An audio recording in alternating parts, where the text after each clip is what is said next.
எளிய குடும்பத்தை சேர்ந்த ஒரு இளைஞர். அந்த சாதாரண குடும்பத்துக்கு நடந்த அந்த கொடுமைக்கு சிஎம் அவர்கள் சாரி சொன்னாங்க, தப்பு இல்லை. இப்ப அதோட சேர்த்து இதையும் கொஞ்சம் பண்ணிருங்க சிஎம் சார். உங்களுடைய ஆட்சி காலத்தில் இதே மாதிரி போலீஸ் விசாரணையில் 24 பேர் இறந்து போயிருக்கிறாங்க.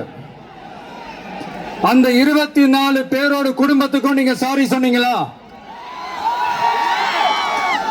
தயவு செஞ்சு சாரி சொல்லிருங்க.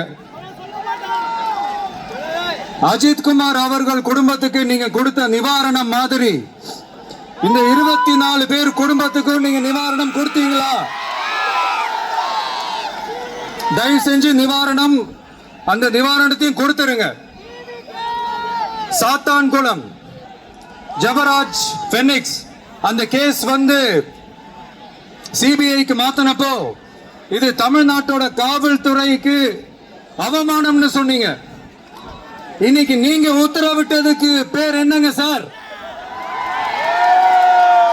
அதேதானே அன்னைக்கு நீங்க சொன்னதும் இன்னைக்கு நடக்கிறதும் அதே தானே? அதே சிபிஐ தானே? அதே சிபிஐ RSS BJP